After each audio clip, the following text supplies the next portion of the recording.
and their followers. The Bible shows that besides fasting and prayer, he also healed the physical ailments of the blind, lame, lepers, deaf, etc.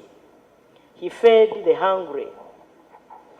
Additionally, he earned his bread by working alongside his father Joseph as a carpenter.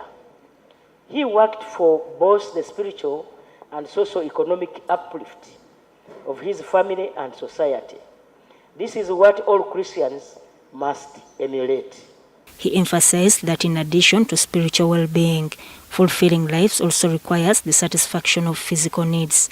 Have spectators in the drive towards increasing the household incomes. 38% of the Ugandan households are still trapped in subsistence farming. That is, working only for the stomach. They should be helped to become wealth producers and job creators through commercial and modernized agriculture. Finally, I once again extend my appreciation to Right Reverend Namanya Stephen for the invitation extended to me to join you for the Thanksgiving ceremony. I pray for God's blessings upon the Diocese of North Ankole. I thank you all. President Museveni highlighted that the lack of financial resources can be overcome by engaging in profitable enterprises within key sectors such as commercial agriculture, industries, services, and ICT. I want to commend the leadership of the Diocese of North Ankole for its efforts in fostering unity, peace, and development among the believers. Government recognizes the diocese projects aimed towards job creation and poverty eradication. Human beings have both spiritual and physical needs. The spiritual needs are satisfied through praying to God, studying the scriptures, listening to religious and moral instruction, fasting, praise and worship, etc. These enable a believer to draw closer to God and impact good morals and discipline in relating with other people. He also commended the Diocese of North Ankole for collaborating with the government to promote Uganda's socio-economic transformation. The President's message was echoed by the Bishop of the Diocese, Right Reverend Stephen Namanya, who lauded Museveni for his relentless efforts in driving the country's socio-economic development. A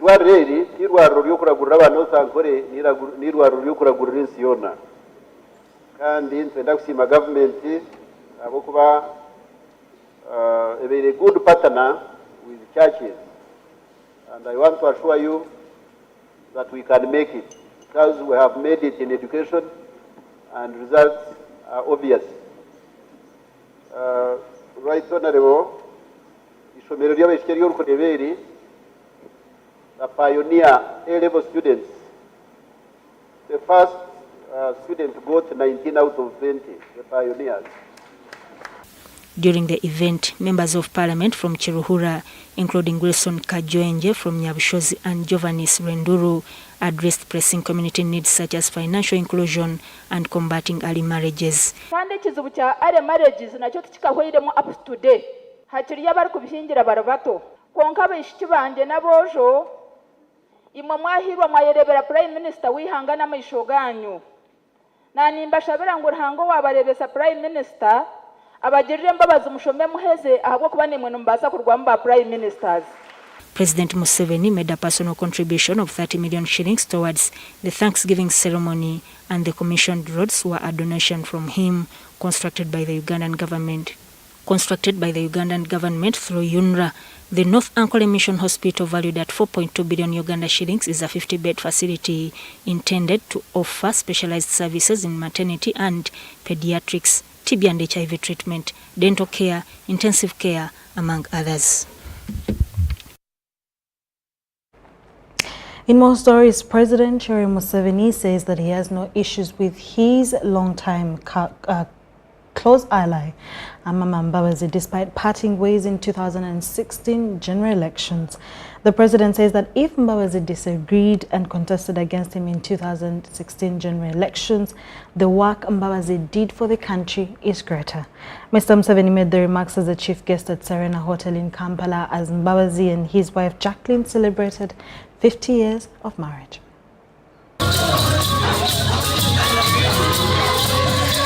Saturday evening was worth celebrating as John Patrick Amama Mbabazi and the wife Jacqueline remembered 50 years of marriage.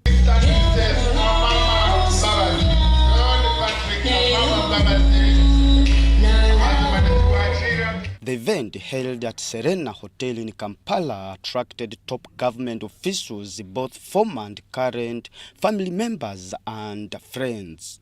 President Museveni was the chief guest. He said he has no intrigue against Mbabazi. John Patrick Amama Mbabazi is a long-time ally of President Museveni, starting way back in 1970s till 2016 general elections when Mbabazi contested against Museveni. Museveni being the chief guest as Mbabazi celebrates 50 years of marriage is what many young politicians of this generation cannot easily do. But Museveni says he has no problems with Mbabazi.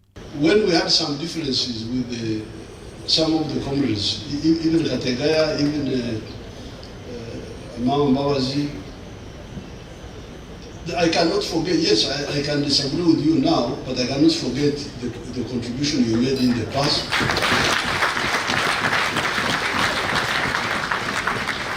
Or you will make tomorrow. Even Kategaya, we had differences at one point. But afterwards, I asked him, I said, you still support East African integration? He said, yes, okay, you come and become Minister of East Africa. I'm not bothered about the differences because I'm sure of what I'm doing. What is crucial is what Africa needs, not who is this one, who is that one. No. The problem of Africa is not the who, the problem of Africa is the what. Museveni, in the company of his wife, the First Lady Janet Museveni, congratulated Mbabazi and Jacqueline and urged the young generation to learn from them. So therefore, I want to congratulate Right Honorable Mbabazi and Jackie for building up a family, having children and now grandchildren in the context of instability of the resistance struggle, being separated, going here, going there, but still God blesses us with the family. So I want to congratulate them and praise God for it. Mbabazi, on his part, accepted that he disagreed with President Museveni, but says it was on principles of democracy, but no personal issues with President Museveni. Your attendance, Mr. President and First Lady, is a powerful reminder of our shared history and the bonds that, despite whatever differences there may be, continue to connect us in pursuit of a better Uganda.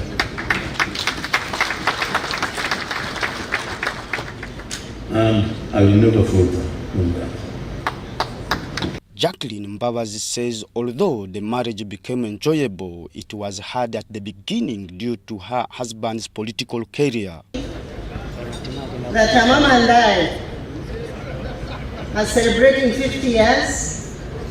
I thank you, Mama, for accepting to live with me for 50 years.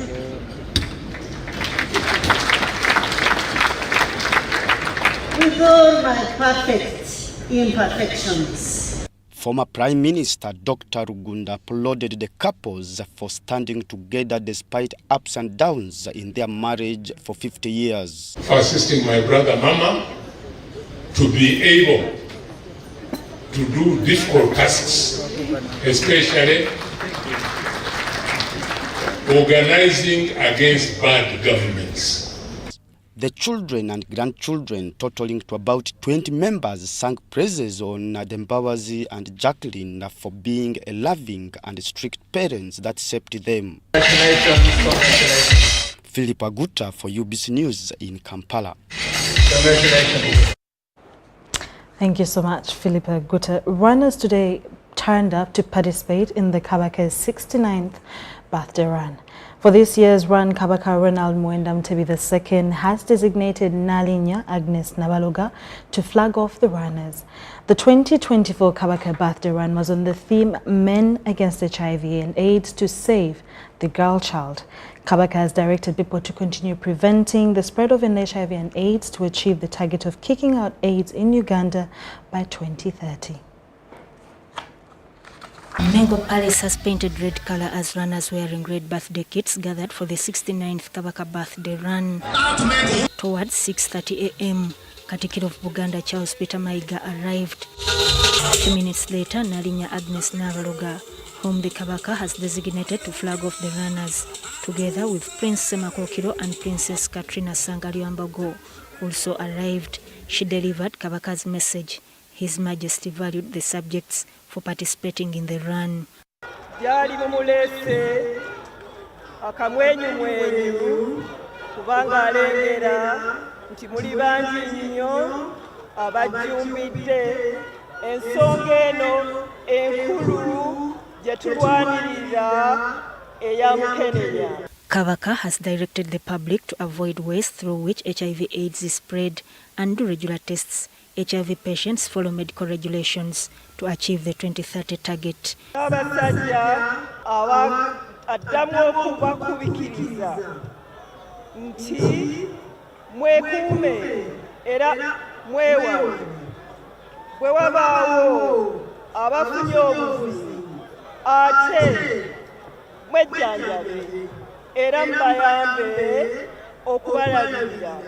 Mwebale nnyo okwagala okujja mu misinge gino era abaagaliza olunaku olulungi. This year's Kabaka birthday run was on the theme Men Against HIV to Save the Girl Child. Nalinya Nabaloga flagged off the runners in 3 phases of 21, 10 and 5 kilometers. Katikiro Charles Peter Maiga urged runners to listen and respect the voice from the kingdom on the fight against HIV/AIDS. Era bulijjo Kabaka engeri gyali kitaffe tumusoosowaza tuwulira kyagamba era ffenna wamu tukolere okuzza Buganda ku ntikko. The leader of opposition in Parliament, Joel Sonyonyi, appealed to the youth not to relax but take the lead in the fight against HIV/AIDS. Encouraging the men to step up and join the fight against HIV and AIDS, which is very important. You know, in the 80s, after HIV and AIDS hit us so hard as a country, there were concerted efforts to fight the scourge.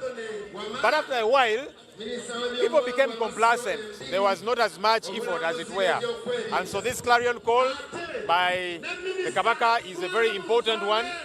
I also want to add my voice to say, let's keep ourselves safe because we need to keep alive. On behalf of Airtel Uganda, the main sponsor of the Kabaka Run, the public relations manager David Bironji said this year runners have increased and pledged continuous support. At Airtel, we remain committed to supporting causes that reduce the burdens of disease. HIV in sports, of course, is a conversation that has not been had. We believe that this sets a platform for the conversation to start or even continue.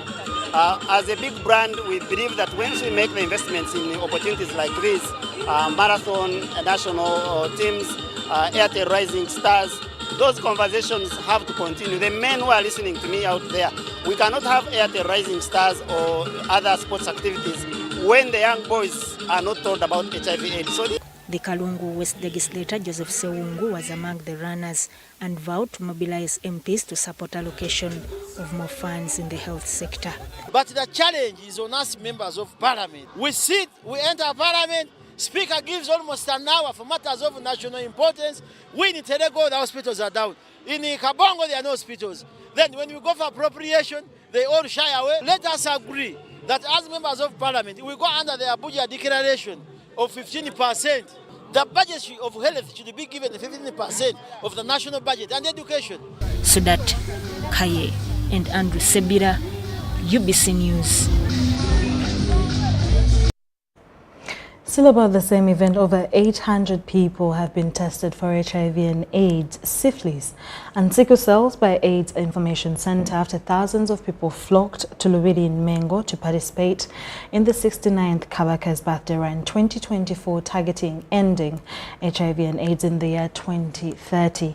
Various organizations, schools and individuals supported the race, and there was a call on Ugandans to get tested for HIV and AIDS. Jamil Sekaja reports.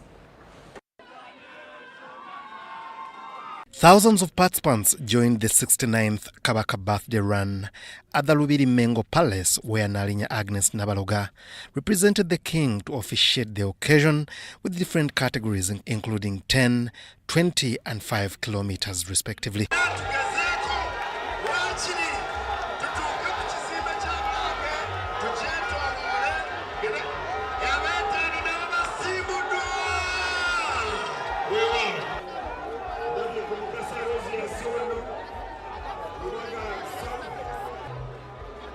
Unlike before, hundreds tested for HIV and AIDS, syphilis and sickle cell.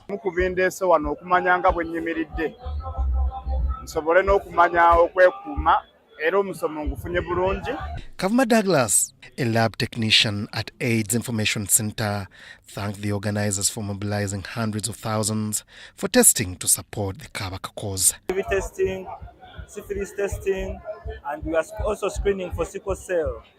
So we thank the people who have turned up in big numbers. We thank Uganda AIDS Commission and other partners who have showed up to offer services to the people. We urge the public not to only test for today, but also to continue testing and also to test with their partners. The Little Miss Uganda also encouraged parents to bring children to such events, for there are lessons to learn. Today I'm here to celebrate the Kabaka's birthday. I am participating in the Kabaka's birthday run. The theme of the day is Stop AIDS. The Executive Director and Chief Operations Officer I&M Bank, Sam Ntulume, thanked Kabaka Mutebi for spearheading the fight against HIV and AIDS, and on behalf of I&M Bank pledged to do their utmost to help the cause. Supporting this cause is very key for us as I&M Bank, because we want to ensure that we have a healthy population, because it's a healthy population that can do work, and as a result of doing work, we can all boost our economic well-being and ensure that our country, our kingdom, all flourish economically. So this is the overall objective of government, and when the kingdom comes together, calls upon Ugandans to that cause, it is very important. Now, as Uganda Railways, we believe that a healthy Ugandan is one who is able to add value to the growth of this country. So that is why we decided to come here and join Ugandans and join the kingdom in this noble cause. Head of the Office of National Chairman of NRM, Hajat Hadija Namyalo, participated in the Kabaka run to encourage youth to avoid HIV and AIDS. Namyalo further urged men to spearhead the fight against AIDS through testing and being faithful to their partners.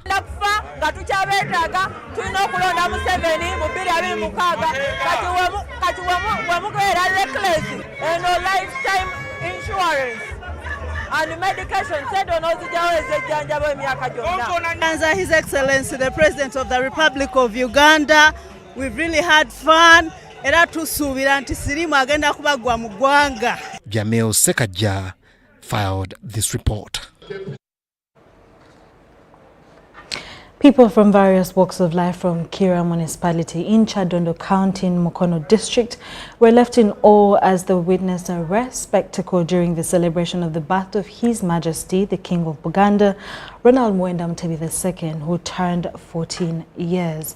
The festivities did not disappoint this year as we had anticipated, with both young and old people in attendance numbering 87 and 83 respectively. The event also took place at the palace grounds where different cultures and performances were showcased. The diversity of attendees pointed to the aspirations of His Majesty the King, who aims to have a unified and developed country by 2030. However, those unable to complete the race were transported back in an ambulance, including 87-year-old Gladys Nanyanzi.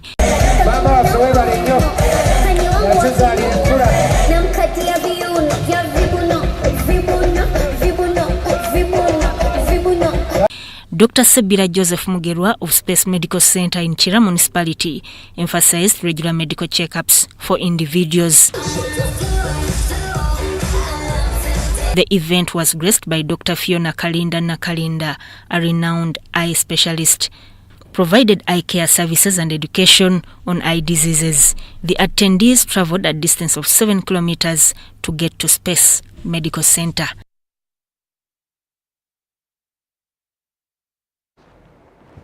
In Nakawa Division, residents of Ntinda Parish also braved the morning drizzle and joined the rest of the participants in Buganda and beyond to commemorate the 69th Kabaka's birthday run. The Kabaka Parish leaders, led by Emily Nantongo and Alan Sentumbwe, flagged off the runners from Ntinda Kasisia Primary School.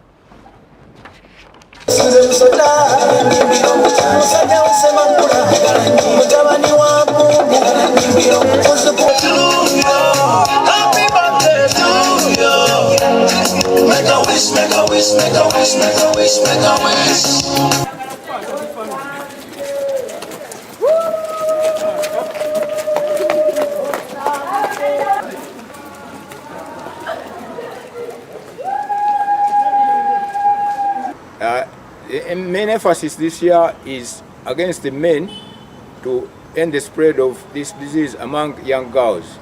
And I want to appeal to all men to rethink about this cause, or to rethink themselves when they are going into these activities.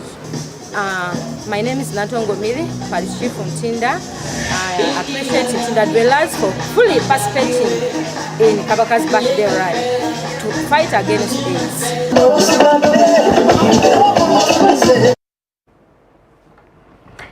The said Minister for Youth and Children Affairs in More Stories, Balam Bargahar, has implored students at different levels to embrace love for their country in order to build a better country for all.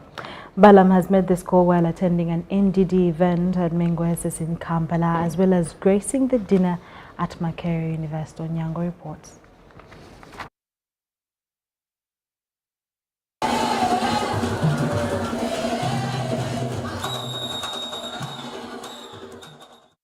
Talent development among youth is one of government's priorities. At Mengo Senior School, music, dance and drama, the school is developing talent. This year's festival was graced by State Minister for Youth and Children Affairs, Balam Barugahara. The house donned in yellow caught the attention of the chief guest, who later donated a bull. The minister earlier inspected facilities such as laboratories and examination rooms.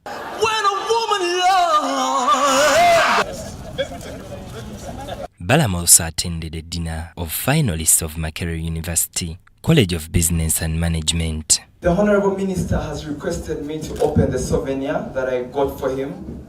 The Mark Cobham's students appreciated government for the support. The inaugural event that you come to our college, we thought that we would live with a Makerere souvenir. The dinner was also attended by the UPDF spokesperson, Colonel Felix Kulaije, Benon Mukwaya, Patrick Onyango, UBC. Leaders to take back their seats. Rwanda's President Paul Kagame has called on the international community to be vigilant against the resurgence of genocidal ideologies anywhere in the world. Kagame made the remarks during the 30th commemoration of the 1994 genocide against the Tutsi, which brought together several dignitaries from around the world. Vice President Jessica Lupo represented President Museveni at the event. Rwandans and Friends of Rwanda have commenced activities to mark the 30th commemoration of the 1994 genocide against the Tutsi. Commemorations started with the lighting of the Flame of Remembrance at the Kigali Genocide Memorial Center in Gisozi by President Paul Kagame, flanked by other world leaders. This flame symbolizes not only our past, but the hope for tomorrow. It will keep burning for the next 100 days. Addressing the gathering at the BK Arena in the capital Kigali, President Paul Kagame expressed a blend of sorrow and gratitude for the nation's journey of healing and resilience. Our journey has been long and tough. Rwanda was completely humbled by the magnitude of our loss. And the lessons we learned are engraved in blood.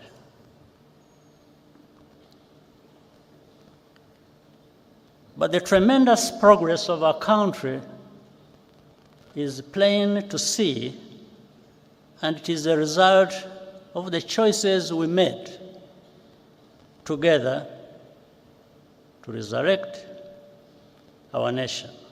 Talking to survivors directly, Kagame lauded their commitment to reconciliation. He also expressed gratitude to international partners for their contributions to Rwanda's recovery. For example, Uganda, which carried the burden of Rwanda's internal problems for so many years and was even blamed for that. The leadership and the people of Ethiopia and Eritrea helped us in starting to rebuild at that time. However, President Paul Kagame also drew attention to the ongoing threats in the region, warning against what he called complacency in the face of ethnic extremism and divisive politics. Stand firm against the politics of ethnic populism in any form.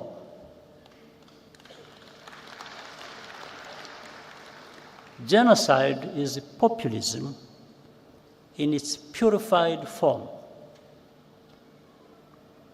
because the causes are political. The remedies must be as well.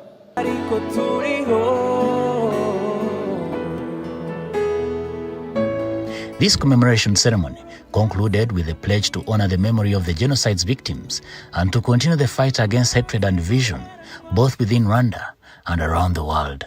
Samuel Sendono, UBC News. Thank you so much, Samuel Sendono. Moving on, the Inspectorate of Government, IG officials are in Chotera and Rakai districts to probe allegations of corruption and incompetence among senior government officials. The Deputy Inspector General of Government, Anne Muhire, accused district officials for favoritism in job allocation. And Sobuga reports. Those implicated include the district internal auditors in Rakai, Rosiawe, and Aaron Kainga from Chotera, alleged to have extorted money from job seekers in various districts, promising them employment. Again, even some of my colleagues who will be supervising with, who are technocrats, chronic absenteeism, total absenteeism. Now, Madam, I some of them, you see them here that you have called them. Me, have even been in the field, vaccination and all that. You've called them, they return to office on Friday. And they pretend here to Click sits down in Rakai, awards people who are not even qualified, who never even sat for P7 or for any institution, and they even extort money from them. And when you address that, the Inspectorate of Government officials are collecting evidence and interrogating senior officials from various districts on the alleged malpractice. During that time, during the process of migrating the payroll from the traditional payroll to the IPPS, which they are now using, there were some errors that happened. And many people erroneously got a lot of money on their what? On their account. That's what I heard. And we had the IDG investigating into that. The Rakai District Chairman, Salongo Kagwa Samuel, acknowledges that many employees in the district were recruited without following procedures. I come here, nobody is here. Everybody arrives at his leisure. That one will not work. In front of you, they will come and report that will not receive salary, but if they are not working, they will not receive that salary. Deputy IGG Anne Muhire stated that they will collect accurate information on events in different districts and take appropriate action to address the situation.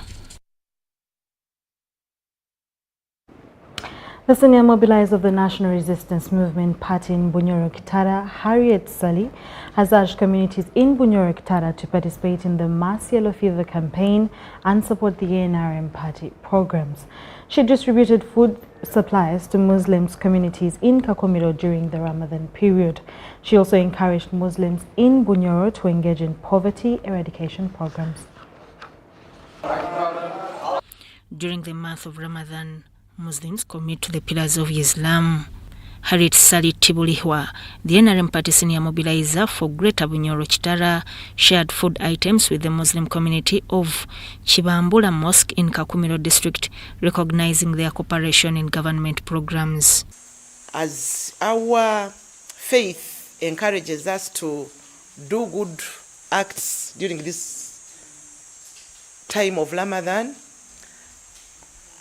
I, on behalf of NRM, decided to come and share a few things in terms of food items to them so that we really realize the norm of fasting.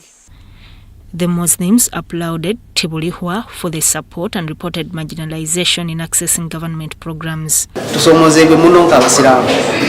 Okulana okusaba emirimu tibatu kandi abantu abasomere baro nabo ekyo tukyali kubi muno aho nkusaba mutuijuke oba tuijuke netubenka abantu abandi ngokubaba ensonga endi buhabaho ebikolwa ebindi nk'ebyabantu ababi bwaba musiramu bagambira kimwe abasiramu bona ne bakola ekintu nanga naye ekyo kiba kiri oli abakikozire nk'omuntu w'omuntu ensobi zibaho asobora kukikola nk'omuntu batu batali basiramu bona abasiramu abali bali muno abo bakagenda ati basiramu bali tulikirindi muno hano. NRM party mobilizer Tibulihwa asserts efforts are underway to ensure their inclusion in all government initiatives to promote regional development. The introduction of government programs like PDM, Operation Wealth Creation, Emioga, this is one way of having these people work hard, introducing to them development work, introduce to them different projects, help them identify which projects they can do in order to eradicate poverty, to also realize some income at household levels. Sally says communities need to tackle poverty collectively, ensure hard work, honesty and accountability in order to achieve sustainable development. What projects can they do to eradicate poverty? And who can do what? When can it be done, and how can we do it in order to develop our communities? Most of the communities, when it comes to finances, they are not trustworthy. It has hindered development in very many communities because people are no longer trusting each other or one another. So if you do not have money, you don't have it. To accelerate development and reduce poverty in the region, communities have to utilize savings and credit associations to access credit facilities and generate income.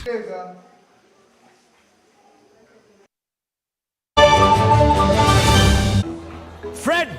Osmosis. Freddy! Fred Dollar, my boss, CEO Inojo, the general of generals, the conqueror of conquerors, the first and the final, the sky above the skies, the promised land, the terms and the conditions, the international king crocodile, the source of the Nile. I don't have money today. Just take a polite loan of 200k to stock my shop.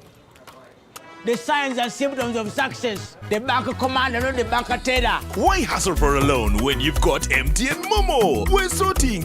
Use the Momo app or dial *165*5# for all quick loans. Choose from the different loan options from our partners and get one that works for you. Together, we're unstoppable. Have you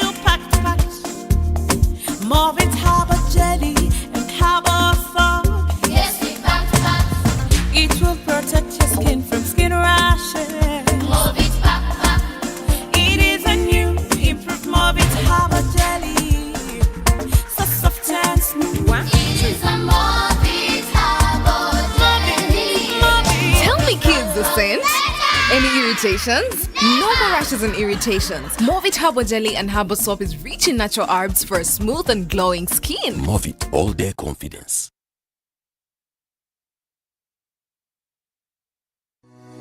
Are you planning or in the process of traveling abroad for work? Using irregular channels to find and travel for work abroad often seems cheaper and faster, but you risk being trafficked, mistreated, or forced to do work you did not agree to. Using proper channels is safer, offers more protection, and better access to support services when problems arise.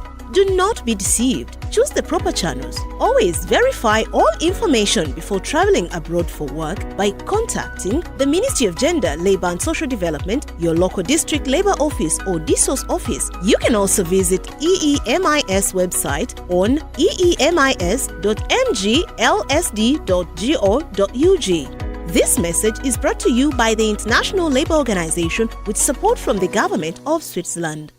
Attention everyone, the Ministry of Health has planned to vaccinate all persons aged 1 year to 60 years old to protect them against yellow fever disease. The mass vaccination will take place in 53 districts in these regions: Kampala, Buganda, Teso, Ankole and Karamoja. Vaccination is free and available at all government health facilities and outreach posts in these regions. The vaccination campaign will take place from April 2nd to April 8th, 2024. The vaccine is safe, effective and free of charge and has been approved by World Health Organization and Ministry of Health. This message is from Ministry of Health with support from Gavi.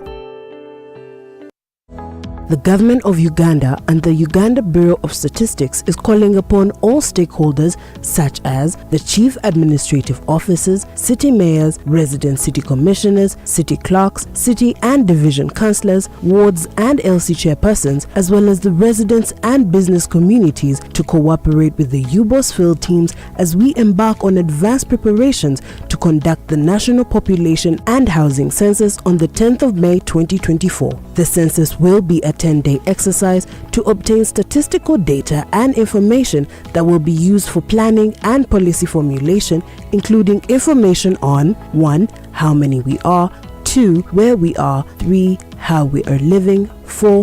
What we own, and 5. Where we access services from. The Uganda Bureau of Statistics has now started listing of households and mapping in the 11 cities of Arua, Fort Portal, Gulu, Hoima, Jinja, Lira, Mbale, Masaka, Mbarara, Soroti, and in the Greater Kampala comprising of Kampala, Wakiso, and Mukono districts. For more information, please call 0755 342 128 or 0773 342 128.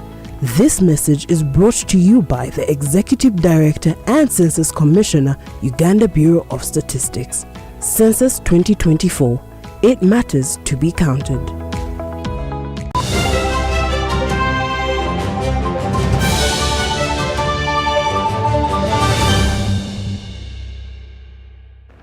Welcome back to UBC News tonight, and in our business stories, Minister for Education and Sports Janet Museveni has commended the Republic of Ireland for supporting Uganda to promote vocational training.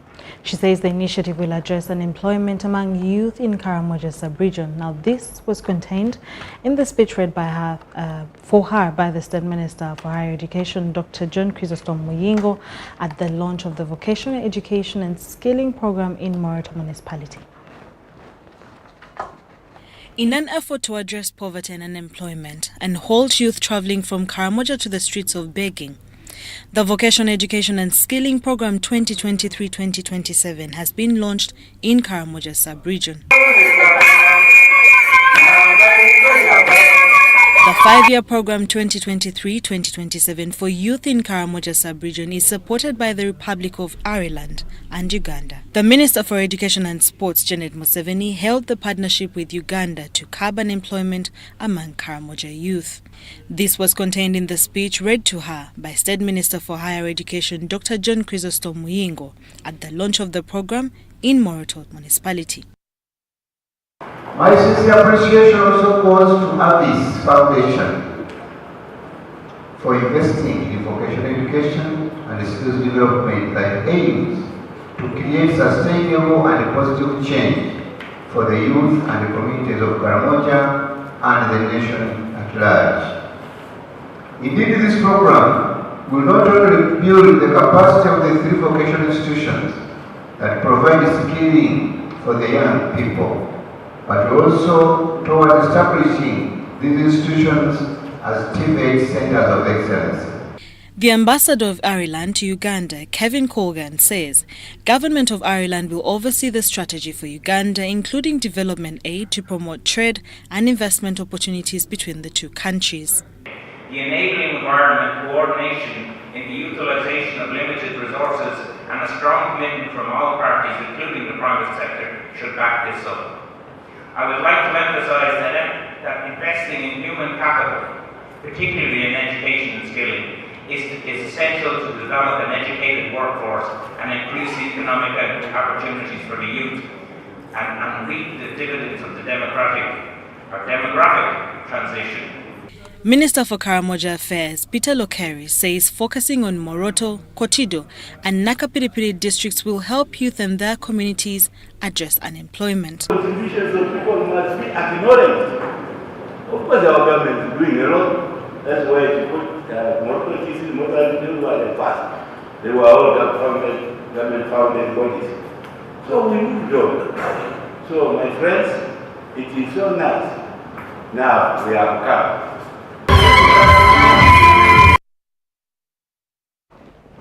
Goat farming in Uganda as a business is steadily growing demand for both milk and meat.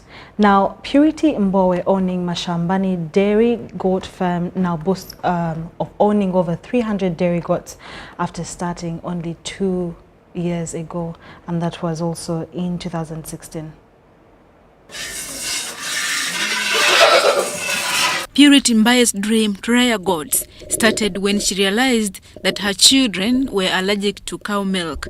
And we therefore got a goat just to ensure that our children have enough milk rather than taking black tea. It's not our culture to take black tea, and especially for the children. So this milk, the first goat was lonely, so we got 3 more goats from Mubende and Mitiana. There was a goat project around that area, and there were 2, one Toggenburg, one Sannen, and a Toggenburg male. And when they gave birth, they all gave birth once, they kidded once, and we were having 10 liters instead of the 2 liters we needed. So we were looking for a way of disposing this milk because the goats were increasing very fast. We didn't know that is the phenomenon. And then the milk was too much. So as we were looking for the markets, we discovered that many people have been looking for this milk, and therefore we saw an opportunity and we rolled in. After starting with only 1 goat, the dairy goat farm known as Mashambani, located in Mukono, now has over 300 goats. The dairy goat sector is still at its infancy in Uganda, and it's not because these farmers don't want the milk. Actually, many farmers want goat's milk, but the issue is how do they maintain these goats? One thing, they're exotic, they will need a lot of medical care, and they will also need some nutrition planning, which the farmers have no idea. As an individual, while I will really want to recruit more outgrowers so that I'm able to cover the whole of Uganda and probably go to the export sector, I also need the facilitation to train and follow up, because one day training will not help. African Union Inter-African Bureau for Animal Resources and the Resilient Feed and Fodder Systems Project is supporting Uganda to have a vibrant feed and fodder system to ensure that farmers like Purity have feed for their animals all year round. Traditionally, because the feed was readily available, because we are having fewer numbers that we are keeping, people could hardly think about packaging food for those extreme times of the year when the food is not available. But as we look at the numbers doing intensification, you're realizing that we are most likely going to be cut short by the quantities of food available. So if you have a functional food and fodder system that ensures that there is available, cost-effective feed and fodder throughout the entire production cycle, then we are ensuring that there are no start-stop gaps within the production cycles. Mbaye plants her own fodder for the animals and has allocated land for growing mixed pastures. So you are not so sure that whether this food you're buying is tailored for goats or it is tailored for cows or it's tailored for horses or any other animal. So specifically we looked at what can help our goats, and therefore that is how we ended up growing our own foods. And what do we usually grow? The most common one, you know, everybody knows, sweet potato vines, amaragara. Then we have a region called desmodium. We have jack bean, we have lablab. And then in terms of grasses, we have pak chong, we have mulatto. We have 5 levels of mulatto, 1, 2, cayman. There are so many. According to Mbaye, goat farming is a profitable venture that can be useful, especially in women economic empowerment. Adia Nakote, Rashid Nahoho, UBC.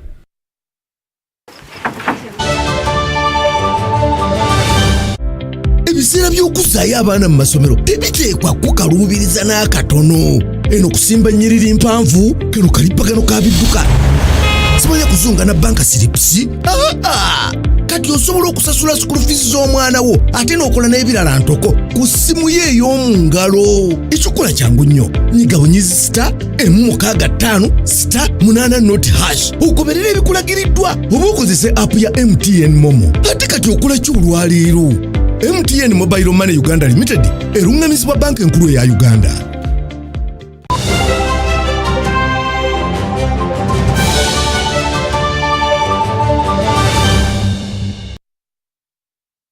From the international scene, some U.S. voters were waiting for a third political party to announce its presidential ticket before they decide on the Democratic or Republican nominee. But the No Labels group has, however, dropped plans to post a unity ticket. Take a look.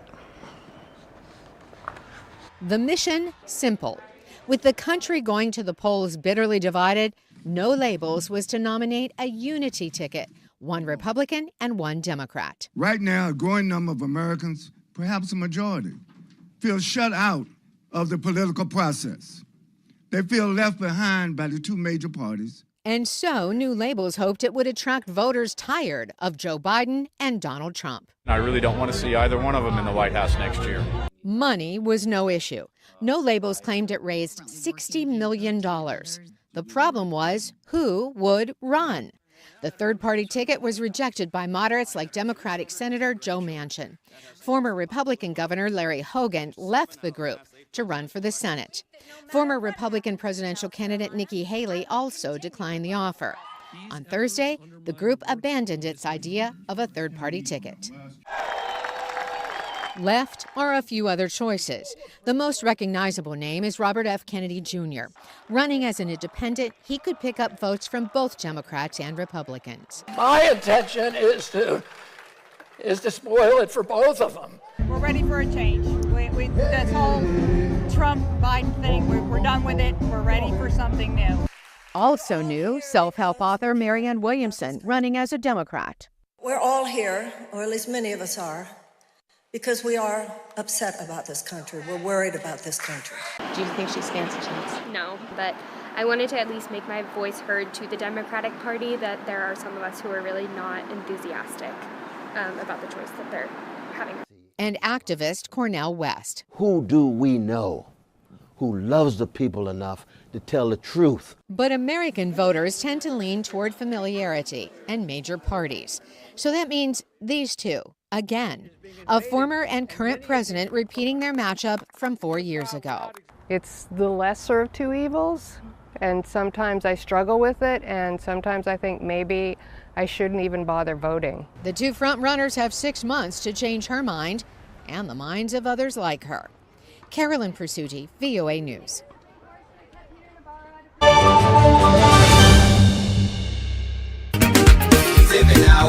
After the massive launch of the Museveni Awoma hit song in Kololo, Mukono, Nabweru Wakiso District and Masulita War Zone, Munamasa Kansereko Emma takes Museveni Awoma to Mityana on Friday, the 26th of April 2024 at Mityana Saza Ground. We shall start with Bulungi Wansi, a health camp, and then a boom of entertainment with thousands of comedians and artists, all at a free entry. Anti-Jaja Gabude, His Excellency Yoweri Kaguta Museveni, will be our chief guest. Come, let's have fun with Jaja. Don't miss. Junko. Yo. Check the shopping, man. What's your secret? Haven't you heard of the Parish development model PDM? Yes, I did, but I thought it was just a talk. No, it is real. I and a few friends together formed a circle, accessed money from the PDM, invested in a poultry project, and now things are moving. Junko. I thought I was one of your friends. You are. But you left me behind. I didn't leave you in poverty. What you do, just visit your LC2 chairperson and your parish chief and start the process of economic transformation. Just like that.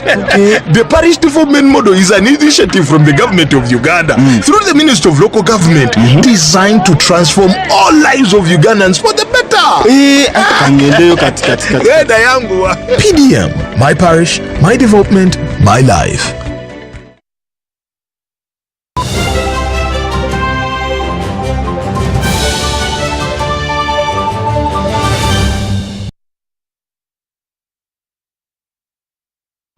Welcome back to the last segment of UBC News Tonight. In our sports story, City Oilers, Uganda's basketball powerhouse, is up for the 2024 Basketball Africa League Group Phase campaign in Cairo, Egypt. The team, comprising of seasoned players and promising talent, is set to face stiff competition in one of Africa's most prestigious club tournament due April 19th. A mix of experience and rising stars in the squad, including 6 players hailing from the National Basketball League in Tony, Dribleba, Fayid Bale, James Okello, Titus Lowell, Ivan Muhwezi, and the promising youngster Alawi Senkubuge, who left on Saturday morning. The other returning players include Dane Miller, Robinson Opong, and Brandon Sebirombi, who represented the team in the Elite 16 in South Africa last year, add depth and experience to the squad. City Oilers are poised to tackle opponents such as Al Ahly from Egypt, Benghazi of Libya, and Bangui Basketball Club from Central African Republic.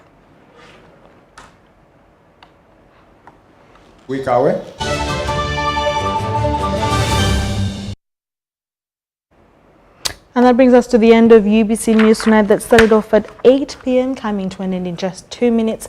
My name is Sharon Chomdushe with Mugalu Mohammed on Sign Language. You can stay tuned for more programming coming your way and more news later on at 10 p.m. Bye-bye.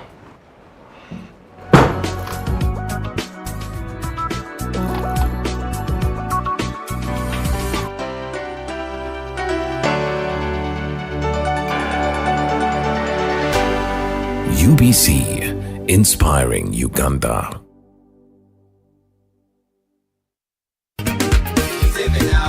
After the massive launch of the Museveni Awoma hit song in Kololo, Mukono, Nabweru Wakiso District and Masulita War Zone, Munamasa Kansereko Emma takes Museveni Awoma to Mityana on Friday, the 26th of April 2024 at Mityana Saza Ground.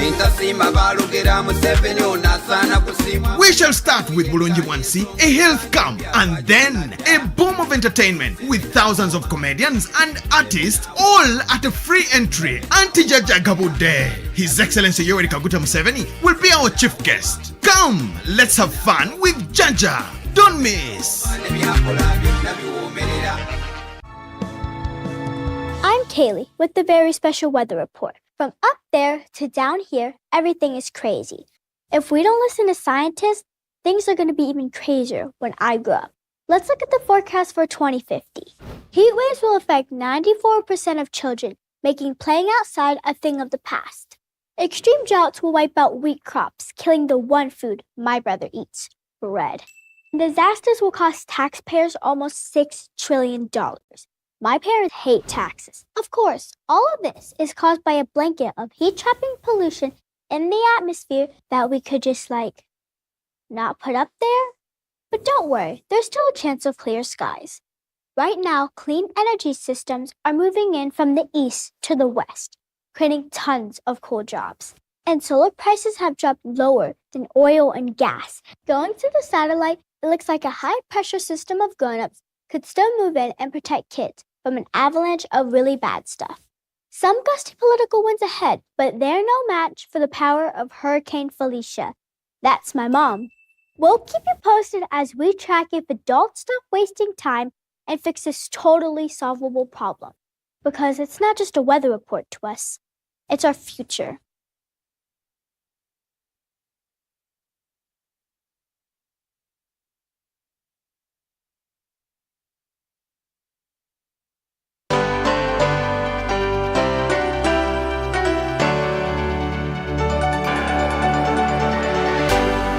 UBC, inspiring Uganda.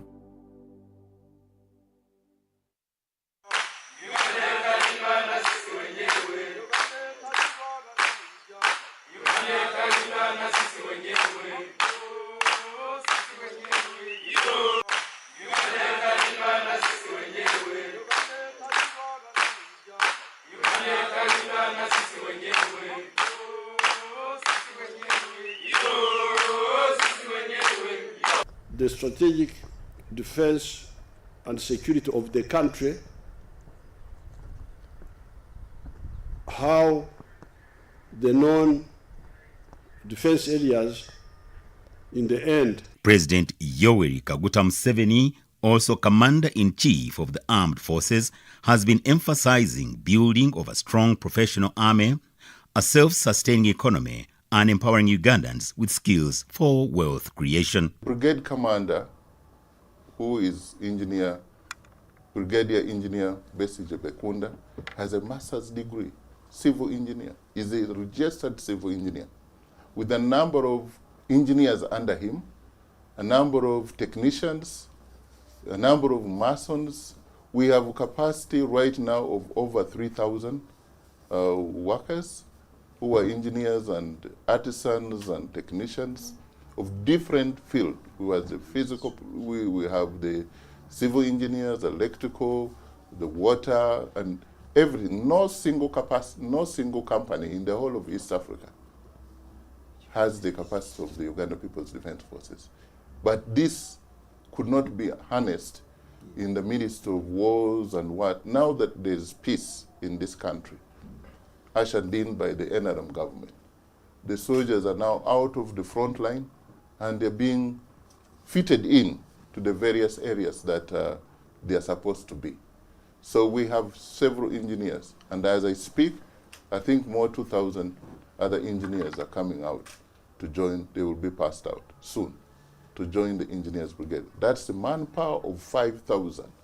In the whole of East Africa, no single construction company or engineering company would be having such a manpower at its own disposal.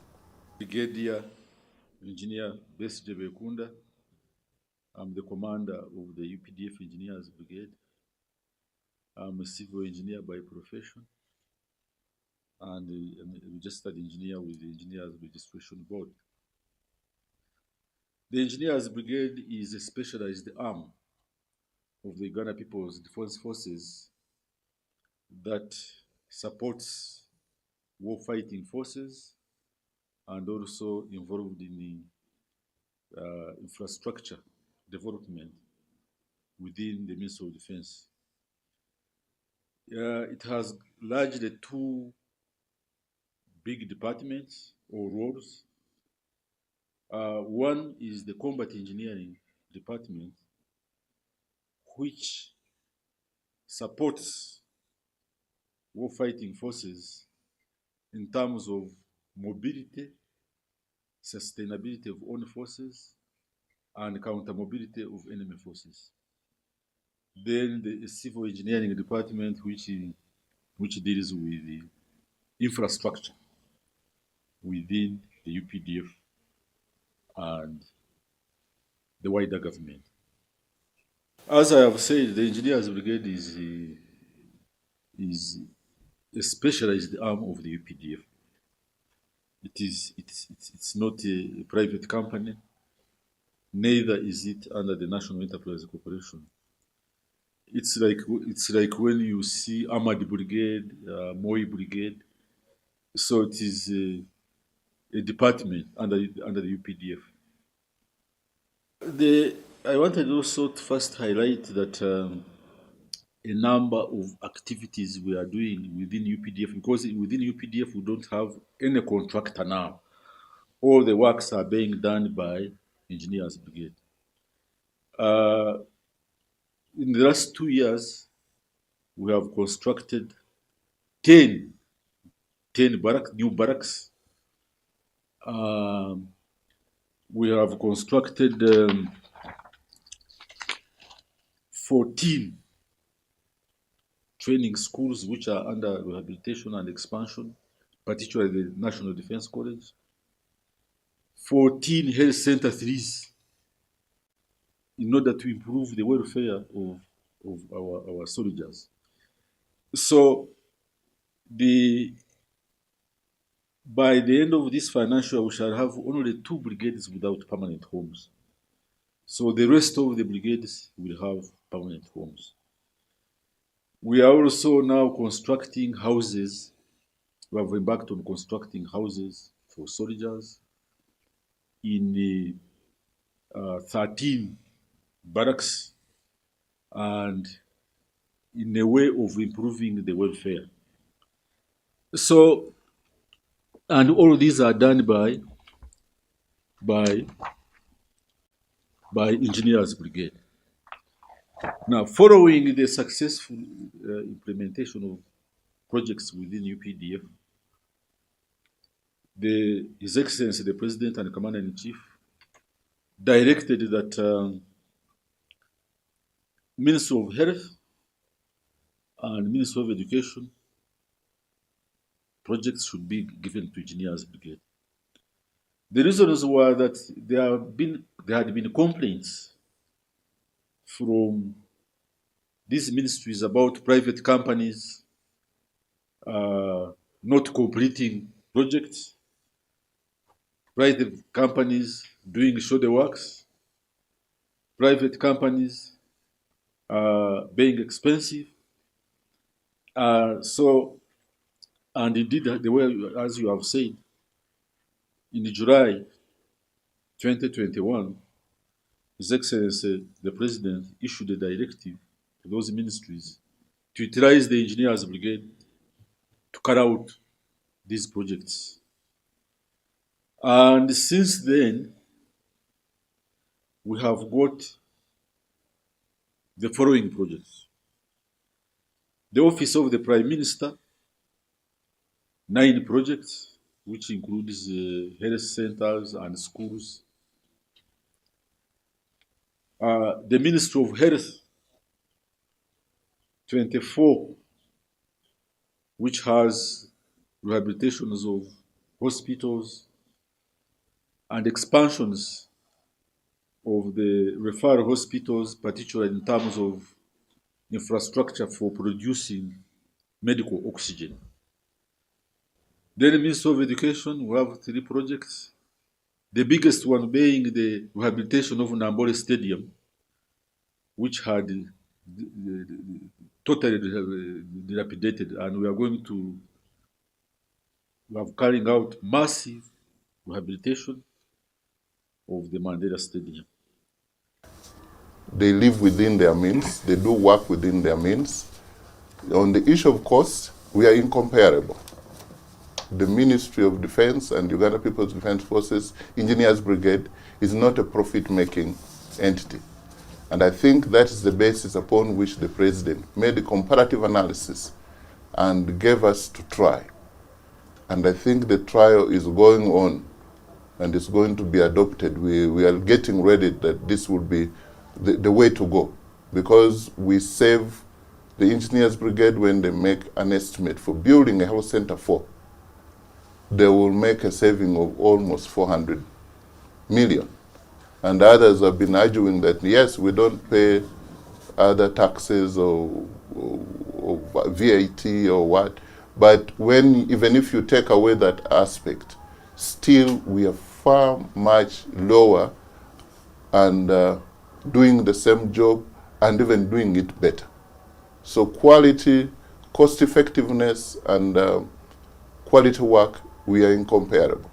The soldiers, the Uganda People's Defense Forces take their instructions very seriously, and they know the consequences of not doing it right. One of the mandates is Combat Engineering Department, which supports war-fighting forces in terms of mobility, and Civil Engineering Department, which deals with infrastructural development.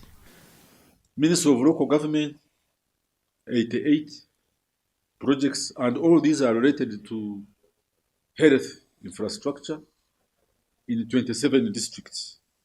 You might ask why only 27 districts? Is because by the time the directive came, and by the time we started these projects was the mid of the financial year 21-22. Then the Ministry of Internal Affairs, particularly the Directorate of Citizens and Immigration, we are constructing a regional center in Guru. It's a very big building, 4 floors, where they will be carrying out the activities. Then the Ministry of Works, and particularly the Civil Aviation Authority, we are carrying out completion and rehabilitation of Entebbe Airport. Our scope is on the new terminal building, passenger terminal building, which we are carrying out. We are also building a church for Kampala Archdiocese in Kachiri, and also some minor work with the Judicial Service Commission. So all the total number of projects which we are carrying out is 129, with a value of 180 billion shillings. All these works are in progress, and we are expected to complete them between March this year and July this year. So the idea why the Engineers Brigade was tasked, one is cost effectiveness. Cost effectiveness, doing these works at a reasonable cost. Then quality of the works, the quality of works. We have to ensure that quality of the works is not compromised. Then confidentiality. You know, some of these works the government should be done in-house, not by foreign companies who take away drawings, designs to know what we are doing, and also capital flight. Capital flight, as you know, that most of the government projects are done by foreign companies who take away all the money. But if the Engineers Brigade does this work, all the money will remain in Uganda. So those are some of the reasons why the president is using Engineers Brigade.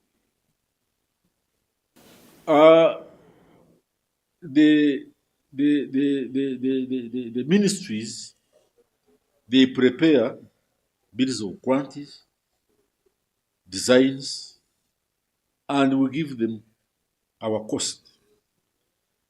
And they also do the supervision.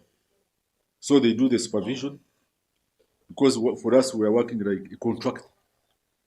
For example, the Ministry of Health has got clerks of works. A clerk of works is a representative of the employer who supervises the works on a day-to-day basis, makes reports, valuation statements, and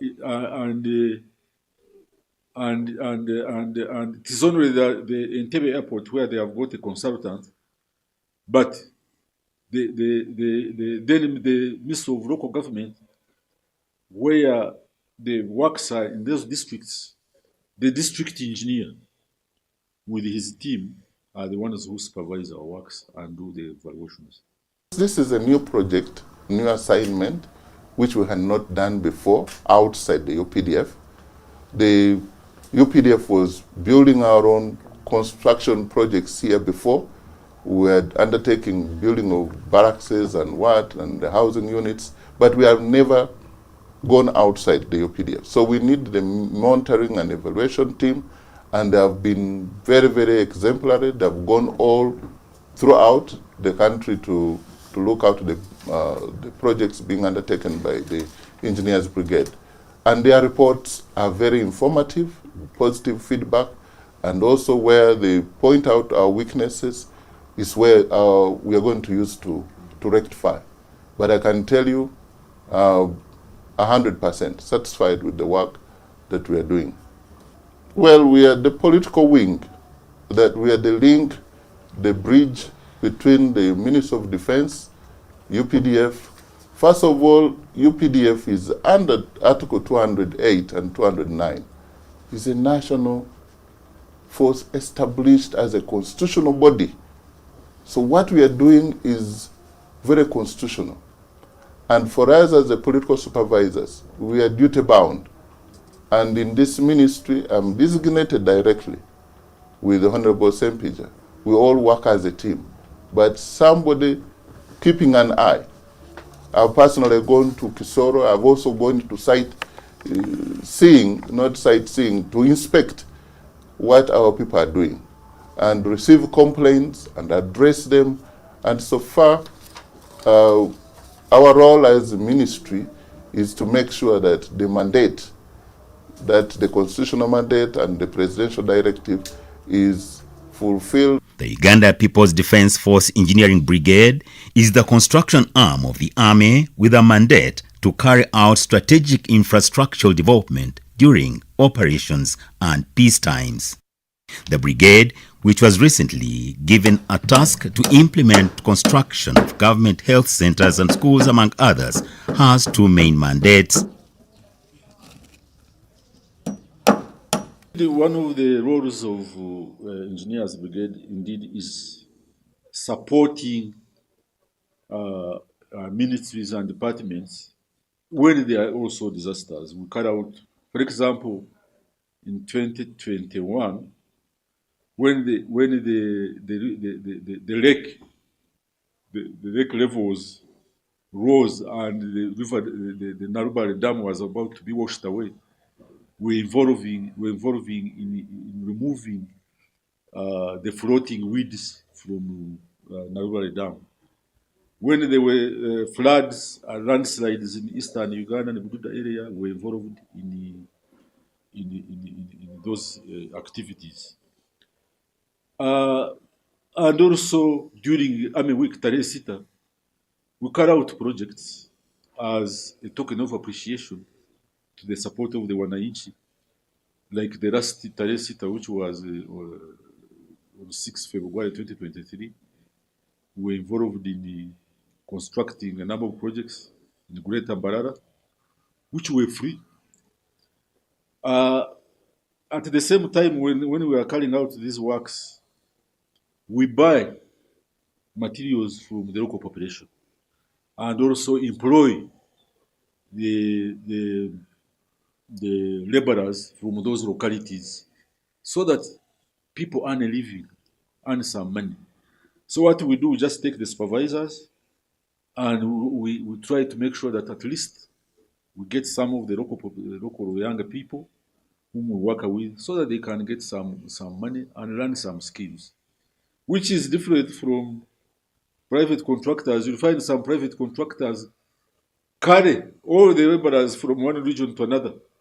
If you have seen even the Chinese, they employ drivers as Chinese, they employ clerks as Chinese. So you find that the locality where the project is, the benefits are limited.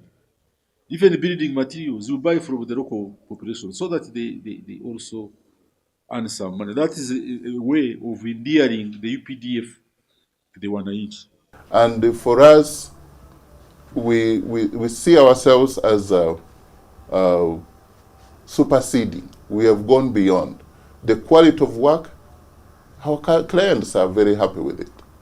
And the Engineers Brigade still gives the fulfillment of the constitutional mandate as the People's Defense Forces. They are doing this on behalf of Ugandans who would be fleeched out.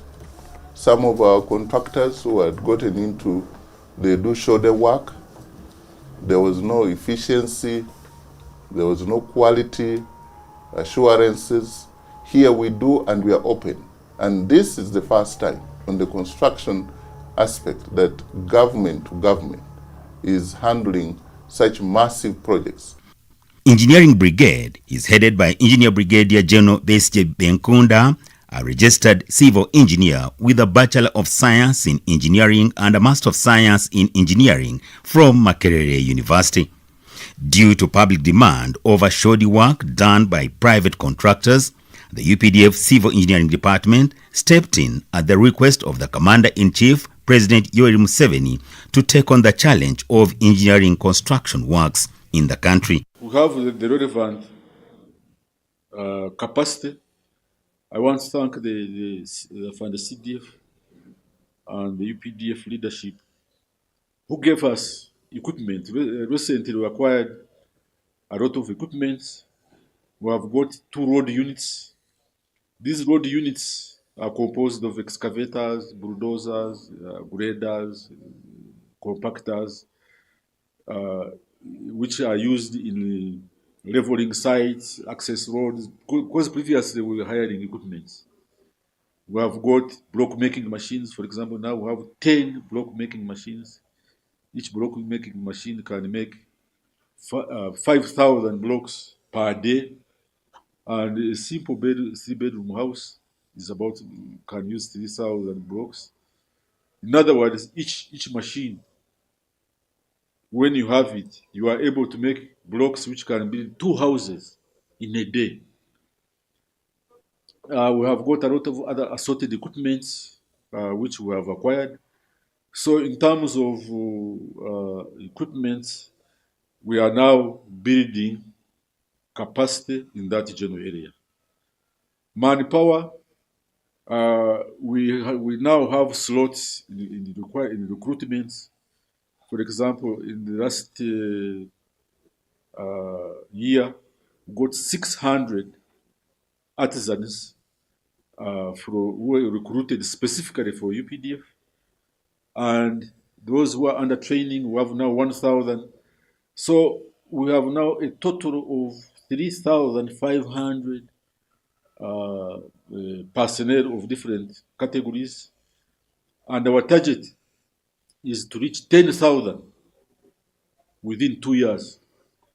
And also, so with those personnel, those are adequate because, as I've told you, whenever we have projects in localities, we get support from the local population. So the building of manpower capacity in terms of recruitment is going on.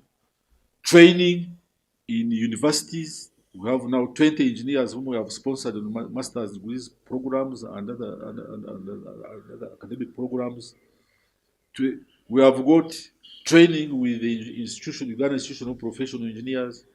So we are having a lot of refresher trainings to ensure that our engineers get all the skills and relevant experiences to undertake these works.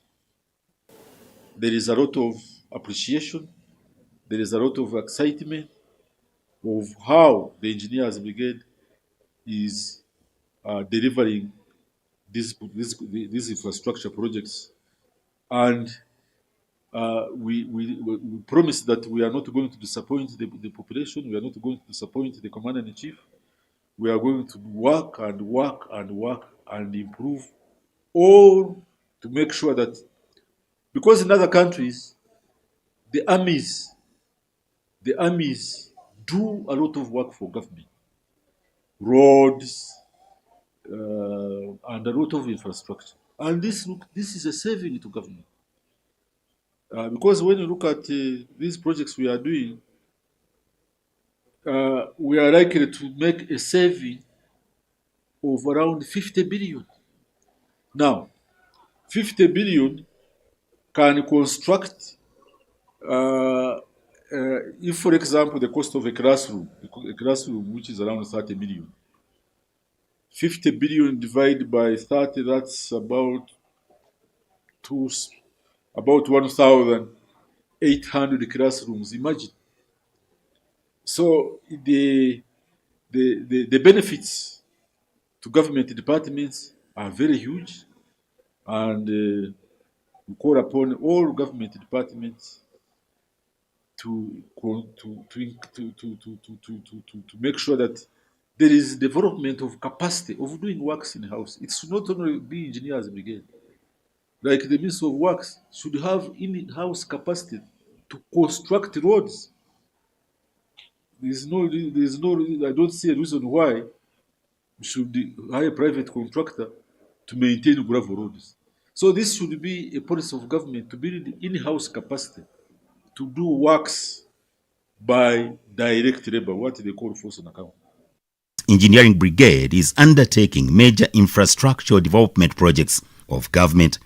Uganda People's Defense Forces leadership are appreciative of the wisdom and the guidance of President Yoweri Kaguta Museveni for entrusting the Engineering Brigade with mega projects that reduced construction costs, time and quality by providing patriotic skilled labor force compared to private contractors whose mission is self-aggrandizement other than developing the country.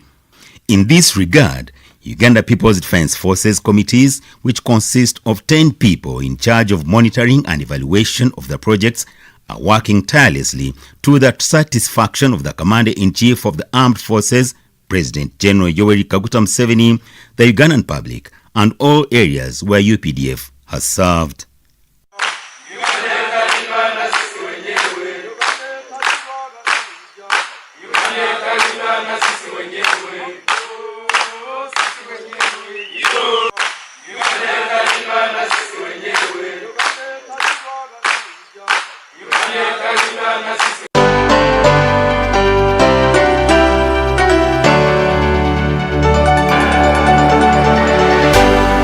UBC, inspiring Uganda.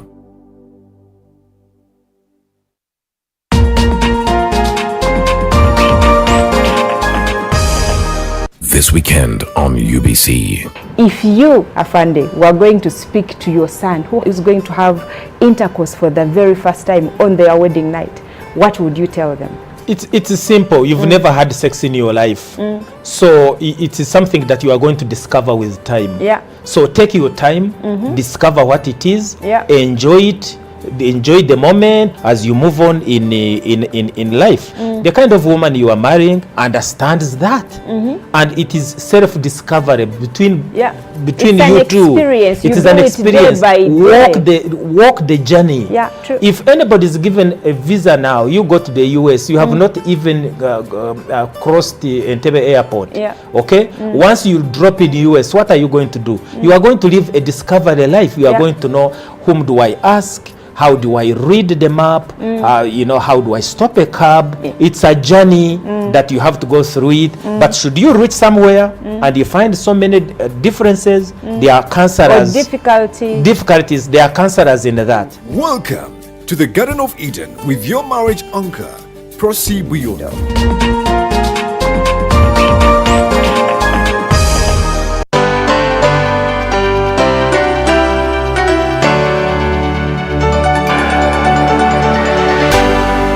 UBC, inspiring Uganda.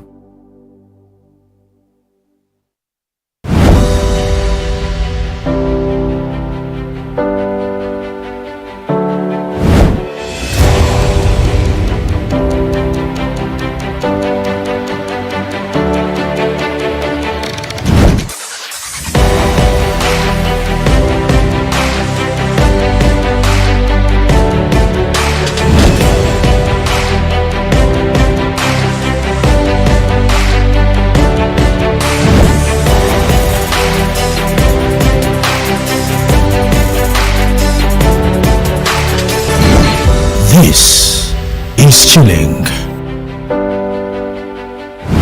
Hi, good evening and welcome to the best of the good life. More than ever, my name is Rago. I'm quite interesting. I'm like a child that has just received candy because I'm at a special location.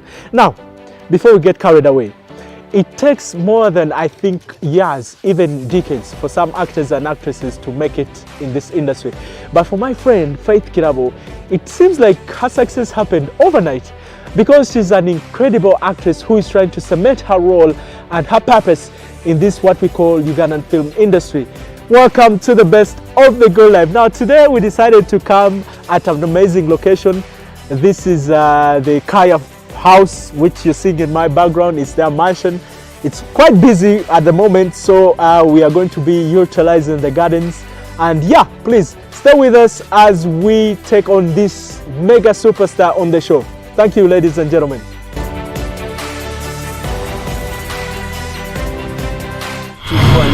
Mu maka g'Abakaya. Kale sebo, nange neyansenyera omundi mukono. I can handle her confident. Eventually, I will need a successor. I'm Subi Nantale. Who is that? The new maid. Hi, my name is Faith Chirabo. I am an actress and hopefully you've seen me on your screens as Subi in the TV series Beloved on Magic Prime. I am 25. We may never say the age. My parents are Mr. Joseph Riondo and Mrs. Ruth Riondo. I think I was a quiet child growing up. I had a lot of friends. I was humble. I wasn't so stubborn, but I liked singing so much. And when you could ask me, by the way, when you could ask me what I wanted to be, I either wanted to be an actress or flight attendant. I did homeschooling for primary school, and then I had to go to a school to do my PLE exams. And later, I went to Dubiri for high school, and then I went to Kenya for college in Nairobi.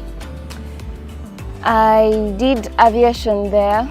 When I became much older, I ventured into modeling. I worked for fashion shows like Brian Style and Fashion Awards twice, 2019 and 2022. I worked for Christiana, Pastor Robert Kayanja's daughter. She had a fashion show, so I worked with her. Yeah. Wow. It's amazing. First of all, I want to say that I'm proud of you. Thank for you. The woman you've become. And by the way, the very first inception, me and you meeting, it was kind of bizarre. Yeah, it was. Do you want to tell the story or I should tell the story? Let me tell the story. Okay. So I think there was a gig, right? Yes. And we have a mutual friend called Esther. Yes. And how did Esther tell you, like? I was in VAC, Form 6 VAC, and you know. Wow, Form 6. Yes, you're hunting for gigs here and there. Yeah. Just to make some money for airtime and, you know. Yeah. So. And how much did I pay you that evening, that day we spent? I think it was like 100K or 50,000. So you see, guys, me and her kind of have this amazing history, and you were a model by then, and you're like what, 6'2" or something. You're tall. I've always you're been taller than everyone. Has your height come in a way of doing things? Like, has it contributed to your life besides basketball? And yeah, it has. It's actually my height that inspired me to get into modeling at some point, because everyone tells you, are you a model? Why don't you try modeling? I have a friend I can talk to and you get into modeling. So that is how I got into modeling. And also my big brothers, I have two big brothers that used to model. Okay. Yeah, that is Danny Babazi and Ronnie Volts. Ronnie. Yeah. Are they the ones that got you acquainted with Abraham? No. How did you come to work with him? That must have been an interesting story. I just went for auditions. Okay. Yeah, we go through auditions, and if the people like you, if the designers like you, of course you work. Yeah. So I met this wonderful gentleman, Joram Muzira, that many of the people know. Man, I know him. Yes. Hi, Joram. I love you. No, he's a maestro. He's He like is. the king of He is a modeling gem. and fashion He and is. stuff. Yeah. Yes. So the first time I went for auditions, I didn't even know anything. Yeah. I just went with a comp card because I knew, like, my brothers told me what to take and what to wear. I put on my black jeans and a black top and my high heels and went for the auditions. And here Joram looks at me and he likes me, he really likes me, and pushed me. I mean, you have very little somebody can dislike about you. You have the looks, you have the height. When you put on heels, God damn. But I really applaud Joram for taking me through that career. I mean, you have this character about you which is very likable. You are a very humble and grounded person.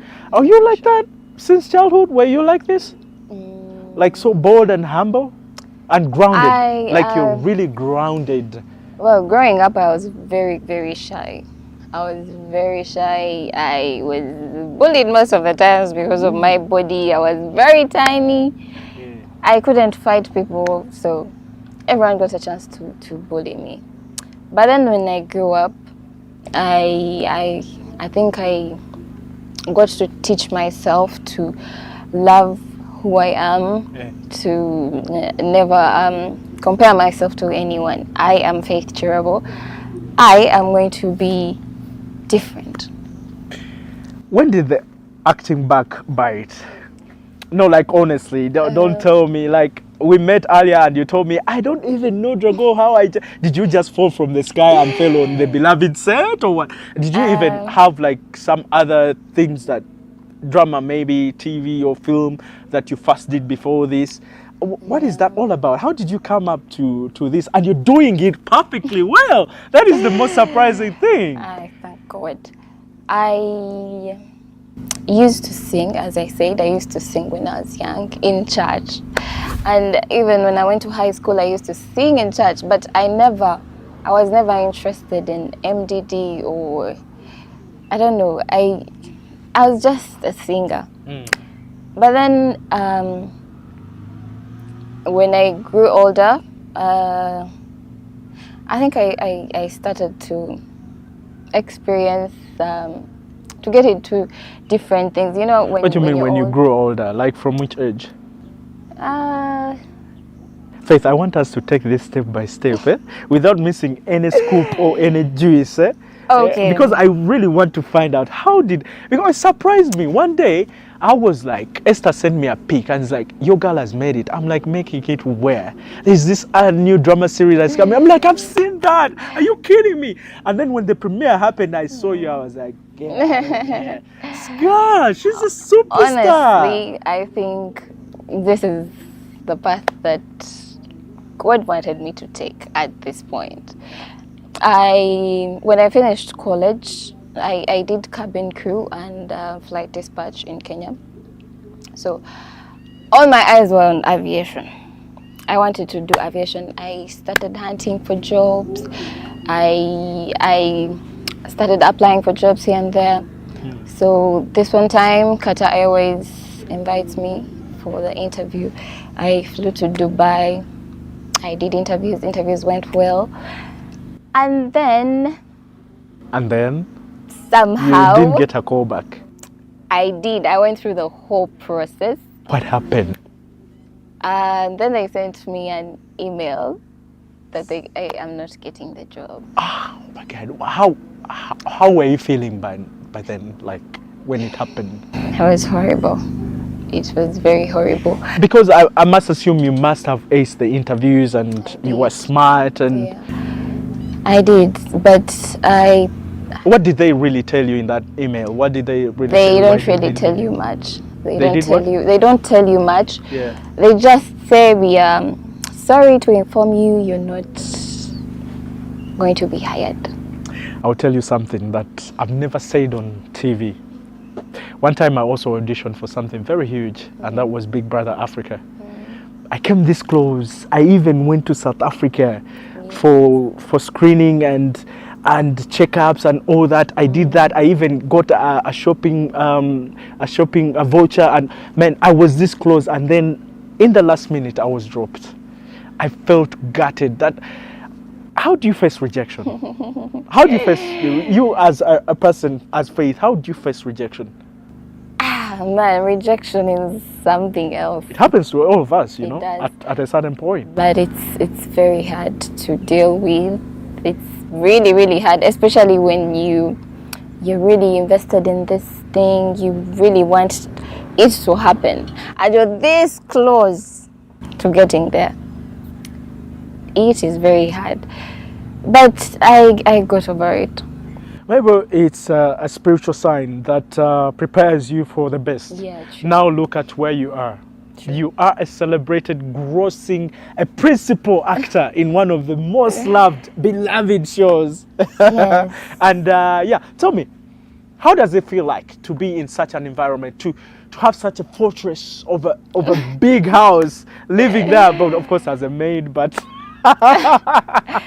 does it even limit you to any posture or any position, like as your role? Because I'm sure and convinced that you're one of the principal actors in this drama series. How is this environment treating you, like the acting world, especially this particular set? You get to learn a lot of things. You get to work with a lot of people from different parts. So it's basically you learning a lot. It's interesting and at the same time hectic. Yeah. And then acting as a love partner with one of my best friends in the acting world, that is Alexon. How is he like? Is he a good acting partner? He is. He is, eh? He has taught me a lot since I came on set when I was a first-time actor. I used to engage with him a lot, and I had so many scenes with him. Yeah. So I would ask him, how was this? And he would really push me and, give me tips on how to improve. At one point actually gave me a class before we were doing table readings, and I had to go to his place. Okay, he's a full-time mentor. Yes. He has, like, I've been there. I've done a show from there. Yeah. Is it Artistry 360? Yes. Where they nurture, it's like an acting hub where people like prospects in that field. You attended one?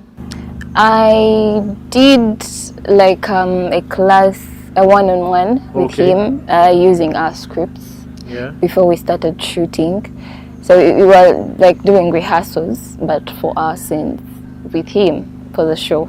Yeah, but he really helped me to, get those major tips of acting and all that.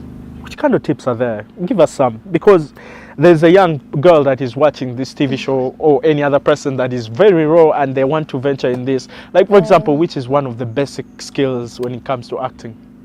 Well, it's a lot, man. Give us one, even if there are two. Let's call them like gems. Okay, for acting, you have to be ready to learn every time. Yeah. Every time you're on set, you have to be ready to learn. Okay. You have to be open-minded.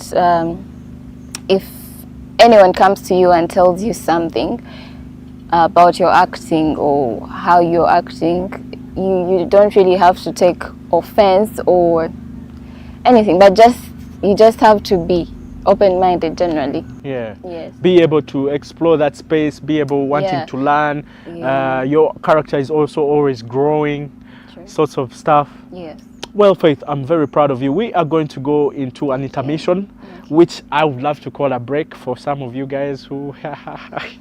So we're going to take a break, and we are still here with the beauty herself, This girl, I'm so proud of her and of the woman she's becoming, of the career path she took. And yeah, I feel like the sky is the limit for her. But so don't go anywhere. Chilling returns in a heartbeat.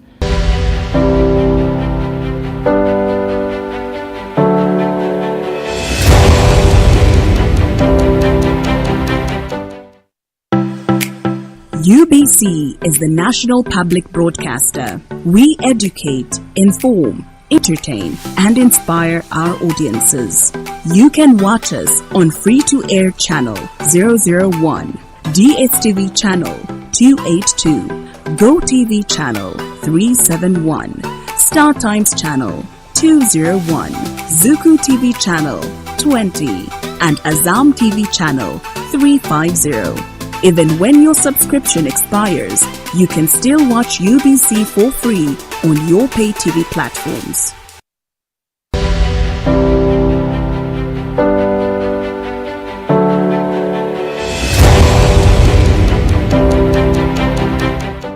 She's only been in the industry for what, a couple months, and boy is she making her mark. And I love it because she's really cementing her strides and continues to stamp her talent. Just because she's very hardworking and dedicated to what she's doing. Who am I talking about? I'm busy talking about a very brilliant young lady called Faith Kirabo, who is a principal actor in one of the best series on Power Magic. Very new. It's called Beloved. That's been showing for a couple months. So Faith. Yes. What an introduction. You see that you really have a lot to accomplish. I do.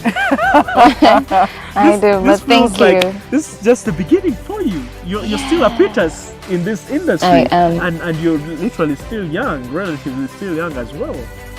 Is the future like this for you? Are you going to stick in this business for a long time? Yes. You're planning to do that? I am. Okay, why? Yeah. I think You've grown to like it. I've grown to like it, and I am a believer, and I think it's the path that God is leading me to. Okay. Yeah. And you're enjoying this path. I am. What is the most interesting thing about acting? Well, to me, it has given me the platform to work with a lot of people. I work with Andrew Ben and Chibuka. I have never Legend. A legend for years. I work with Helen Lukoma. I am working with a lot of people and learning a lot of things from them, and also working with so many different people on set, the crew, the producer. Like, you get to learn a lot from a lot of the different things from everyone.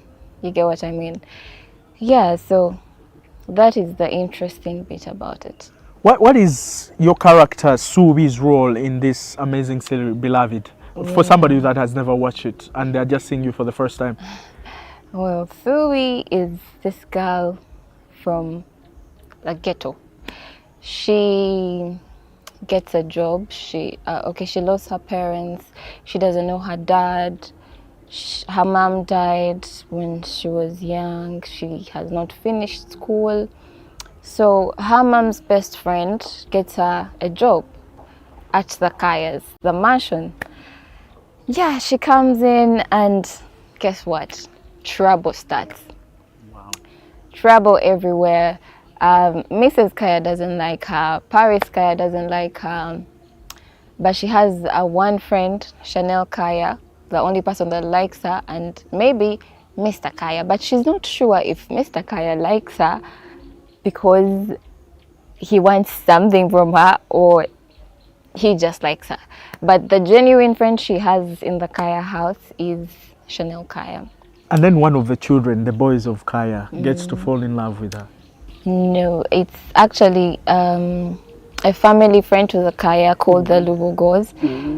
The son to the Lubogos, called Marcus Lubogo, falls in love with Subi, and also Subi falls in love with Marcus. How many family members does the Kaya family have? There's Paris, Chanel, Monica, Dylan. So the 3 children, the 2 parents, and then the two maids, Bena and Subi, Yeah. and then Desmond, the driver. Ooh, Bena. Yes. Ooh, I like her. She must be the hottest thing on television. She is. Guys don't know what I'm talking about because you're missing Beloved. Beloved is on Power Magic every single day from Monday to Friday, right? Yes. What time slot? 8:30. 8:30. Yes. So tell me honestly, why do you think that these producers and directors of nowadays really love to experiment on new faces? Okay, I think there's a lot of talent that people haven't, explored, and that talent is in people that are not seen on TV, that are not anywhere. Because, like for me, I was a model, okay, but I didn't even know I would act. But I was given a chance to try out this career and try out acting, and here I am. It's tell working me, well. how was the casting process like? How did you? Because I tried to ask you that in the first part, but I didn't really get convinced. Yeah. I don't know, maybe you skipped that. Yeah, I did. But how did you come to work with them? How did they spot you? The casting director of Prestige is also the casting director of Beloved. So they were talking, they were one day on set and they were talking, and Justine Nantongo is the casting director. She's called Justine Nantongo. They were talking, and she was looking for Subi. She was auditioning for Subi. So she talked to Doug Malumba and was like, I'm looking for Subi and all that. And Doug Malumba showed Justine my Instagram page. At that time, I was back from all the aviation chaos, and yeah, I was free. I was home, trying to heal from the rejection. Yeah. And when Justine saw my picture, she called me and asked that we meet. So yeah, we met, and she took me through the character and how the job is. And yeah, I told her I'm ready to start working. So I went through different auditions. I would do auditions on phone. Like they gave me a script. I would do auditions. I would do like clips and send to her. And she would send to the producer. It's a long process. And at the end, they picked me to be Suri. Did you like the character when you got it that first time? I did. When you first read, were you like, I'm in love with this? Yes. Did you feel like deprived, or why would I play as a maid or something like that? The casting director told me, you're the main character. Exactly. Yes. And if you're the main character, of course, the story builds.